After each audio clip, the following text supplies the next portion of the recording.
დღეს მანდატურის სამსახურის დაარსების დღეა. თარიღთან დაკავშირებით მანდატურის თანამშრომლებს განათლების მინისტრმა უმასპინძლა. პროფესიული დღე მიულოცა და მადლობის სიგელები გადასცა. დღეისთვის მანდატურის სამსახური საქართველოს მასშტაბით 7 სოციალ-საჯარო 2 კერძო სკოლასა და 1 პროფესიულ კოლეჯშია წარმოდგენილი. მანდატურის სამსახურის მიზანია ხელი შეუწყოს სკოლებში უსაფრთხო ძალადობისგან თავისუფალი მეგობრული თანასწორი გარემოს შექმნას და სასკოლო კლიმატის გაჯანსაღებას. სკოლებში უსაფრთხო ძალადობისგან თავისუფალი მეგობრული თანასწორი გარემოსა და სასკოლო კლიმატის შექმნა. ეს მანდატურის სამსახურის მთავარი მიზანია. საგანმანათლებლო დაწესებულების მანდატურის სამსახურის სასკოლო უსაფრთხოების მიმართულებით განსაკუთრებულ ყურადღებას უთმობს არა მხოლოდ ცალკეულ დარღვევებზე რეაგირებას, არამედ პრევენციული ღონისძიებების განხორციელებას. მანდატურის სამსახურის მიერ ადრეული და ეფექტიანი ჩარევით სკოლა კონფლიქტურ სიტუაციას არაერთხელ აარიდეს. ჩვენი სამსახური არის მოსწავლეების, მშობლების, სკოლის ადმინისტრაციის, მასწავლებლების უპირველესი მხარდამჭერი. მანდატურის სამსახური განსაკუთრებულ ყურადღებას უთმობს არა მხოლოდ რეაგირების ინსტრუმენტს, არამედ პრევენციის კომპონენტის გაძლიერებას, რაც აუცილებელია იმისთვის, რომ მაქსიმალურად შევამციროთ რისკები და ეფექტიანად ვმართოთ სასკოლო გარემოში არსებული გამოწვევები. ჩვენი საქმიანობა ემსახურება მხოლოდ ერთს. ეს არის მოსწავლის უსაფრთხოება, მისი საუკეთესო ინტერესების დაცვა და ზრუნვა იმაზე, რომ სკოლაში იყოს უსაფრთხო ჰარმონიული გარემო. გაძლიერდა მანდატურის სამსახურის ფსიქოსოციალური მომსახურების ცენტრი. მთელი ქვეყნის მასშტაბით მოსწავლეები და სასკოლო ცხოვრებაში ჩართული პირები უზრუნველყოფილი არიან მაღალკვალიფიციური უფასო ფსიქოსოციალური მხარდაჭერით.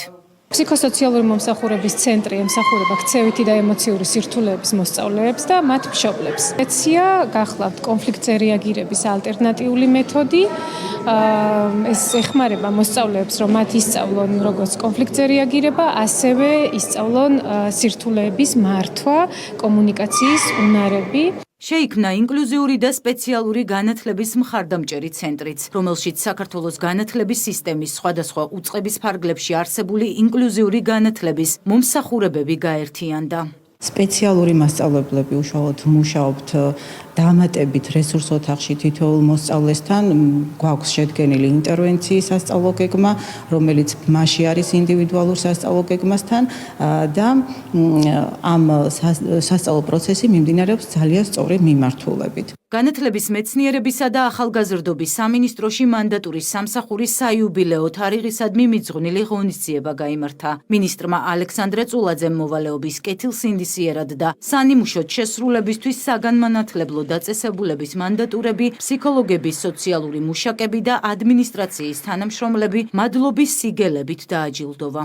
სკოლა არის ადგილი, სადაც სკოლის მოსწავლეები არა მხოლოდ განათლებას იღებენ, არამედ უვითარდებათ უნარები და იყალიბებენ სოციალურ ურთიერთობებს. სწორედ აქედან გამომდინარე მანდატურის სამსახური აქცენტს აკეთებს არა მხოლოდ სკოლის მოსწავლეების უსაფრთხოებაზე, არამედ მათ ფსიქოემოციურ განვითარებაზე და სკოლაში ჯანსაღი გარემოს უზრუნველყოფაზე. სულ გულწრფელი მადლობა გადაუხადო მანდატურის სამსახურის თითოეულ თანამშრომელს, როგორც უშუალოდ მანდატურებს, ასევე სოციალურ მუშაკებსა და ფსიქოლოგებს და აქვე მიულოცო პროფესიული დღე. ბოლო წლებში განხორციელებული მასშტაბური ინიციატივების შედეგად დღეს მანდატურის სამსახური განათლების სისტემაში ერთ-ერთ გამორჩეულ მოსწავლეებზე ორიენტირებულ უმნიშვნელოვანეს ინსტიტუტს წარმოადგენს. მანდატურის სამსახური საქართველოს მასშტაბით 7 სოციალ-საჯარო სკოლაში, 2 კერძო სკოლასა და 1 პროფესიულ კოლეჯშია წარმოდგენილი.